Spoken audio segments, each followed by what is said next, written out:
wait. Oh, in the moon. I'm all the way zoomed in. Hey everyone, join us this week as the ocean tells us no, and for once, we actually listen.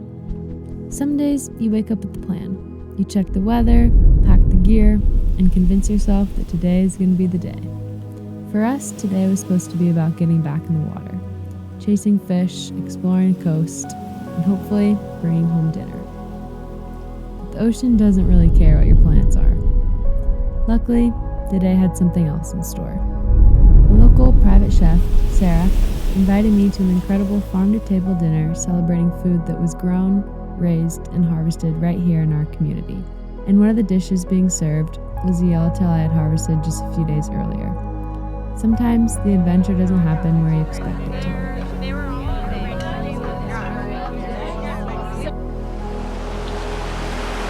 I holding it? No, down. We've had a very difficult start to the summer from shore. Oh yeah, and there's an announcement at the end of this one. So stick around. We've got lots to show you.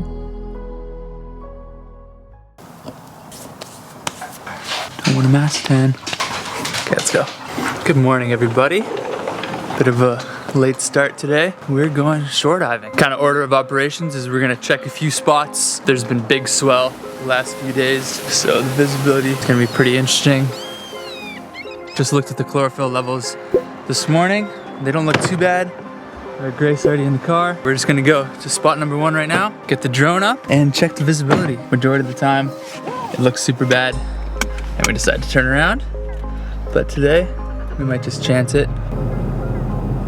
This is always our first look. Looks good. First spot of the day is back home, because your boy forgot the board. Whoops. Love you, Gracie.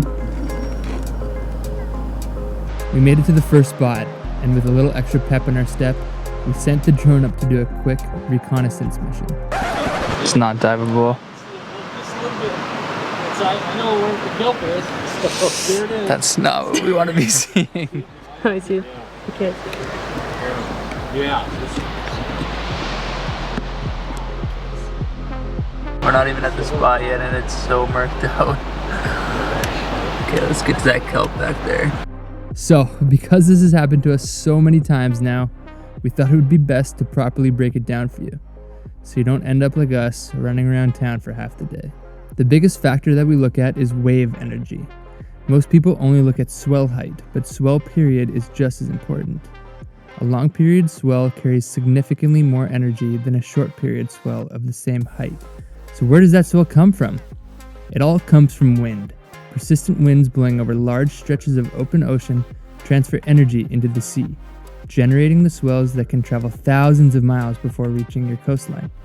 This measurement of how far a swell has to build is called the fetch. But local wind plays an entirely different role. Strong onshore winds create short, steep wind waves and push sediment-rich coastal water back towards shore, quickly reducing visibility. Offshore winds, on the other hand, tend to smooth the ocean surface and can help keep cleaner offshore water against the coastline, assuming no recent swell has already disturbed the bottom. Then there's everything that has happened before today. Heavy rain washes fine sediment and organic matter into the ocean through rivers and storm drains.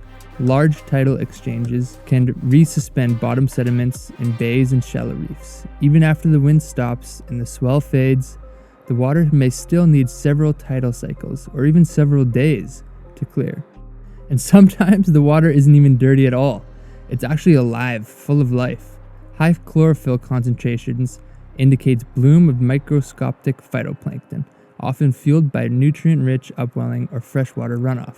These blooms scatter light throughout the entire water column, turning otherwise blue water green and dramatically reducing underwater visibility. If you want to predict something that's notoriously difficult to predict, don't just check today's weather. Look at the swell height, the swell period, swell direction, local wind, recent rainfall, tidal movement, chlorophyll concentrations, and most importantly, the history of conditions over the past several days. The ocean always remembers what the atmosphere has been doing. This spot is not diveable.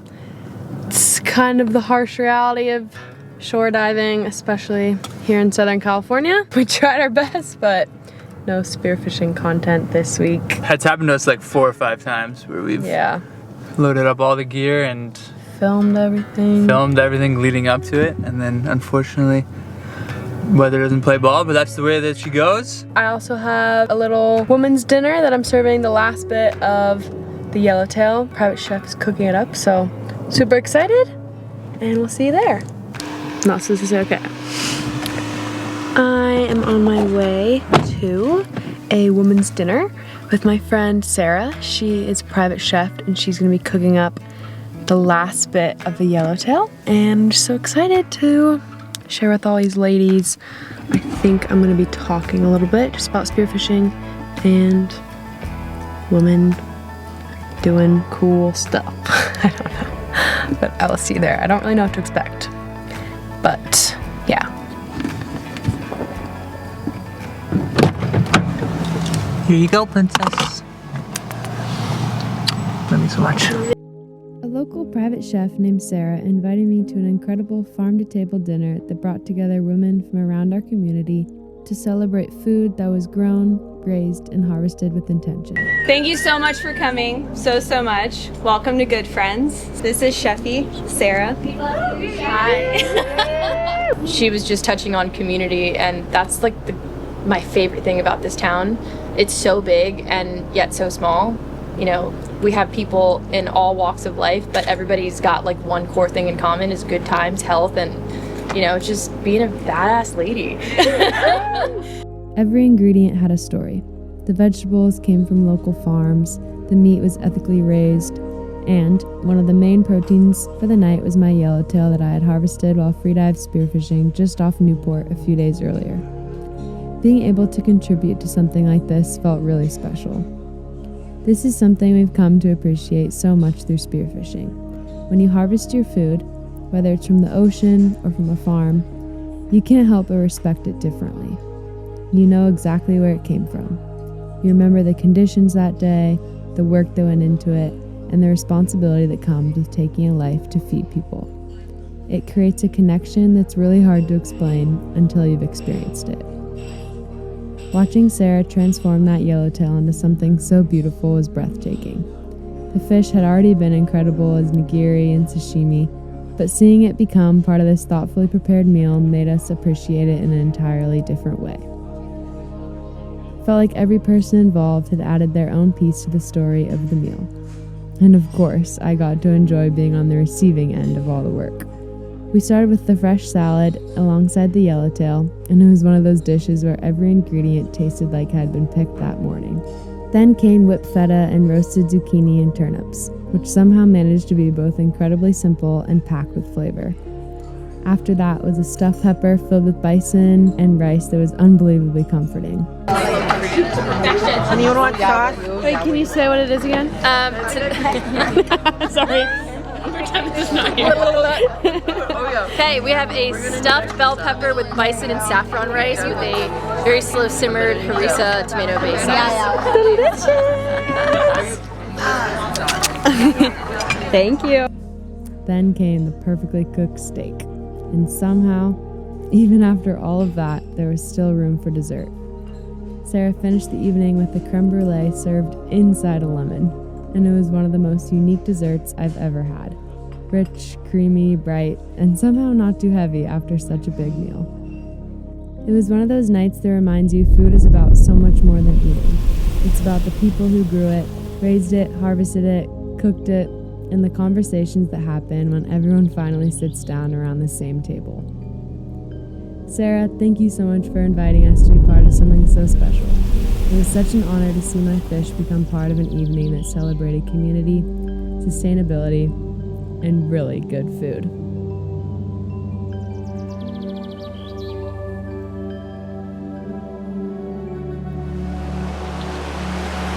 Am I holding it? No, down, down, over to the right. Just a tiny bit to the right. Tiny bit more. It's going down, it's going down. Okay, what are we saying?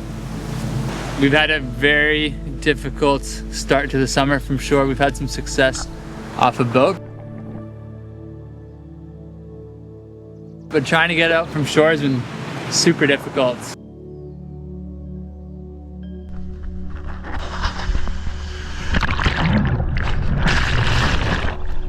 With the El Nino year, we've had some pretty brutal weather that's kind of not really common for this time of year. So it's really murked out the water and it's upended all the kelp. It's proven very difficult to find some good viz days, but we're gonna keep trying our best. We had an awesome dinner yesterday. Yeah, and it's so cool to be able to keep sharing the yellowtail we got. The yellowtail's been going a long way. That was the last of it. It's so special to see how much it multiplies and all the fun stuff you can do with it. Hopefully we'll be getting back on a boat soon. We have a pretty epic trip. That's probably gonna be one of the coolest trips so far that we've recorded on the Dolmans. So you guys will have to stay tuned for that. We are very excited we're gonna finally be putting our skills to the test a little bit.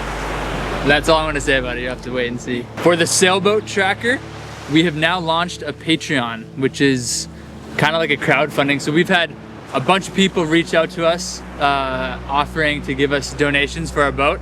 And while we are incredibly grateful and just kind of taken back at you guys' generosity, we feel that we need to give back and kind of earn that money. So what we've done is we've set up a Patreon account. We'll link it in the description below, but it's pretty cool. We're gonna be hopefully building a community on there, and we're gonna be really breaking down everything that's kind of going on in our lives. One of the tiers, you get access to like our exact savings and exactly where we are, what kind of boats we're kind of considering, and be able to have one-on-one conversations with you guys about the vessels that we're looking at, kind of weighing the pros and cons, and hopefully hearing from people who have done it before. We're still learning lots. Every single day we're learning, it feels like. It's awesome. It's cool to challenge ourselves in this new kind of realm that we've stumbled across. But if you guys want to support the team, join the crew, join Patreon. We really appreciate that. Thank you guys so much for watching and being here, and we'll see you guys next time.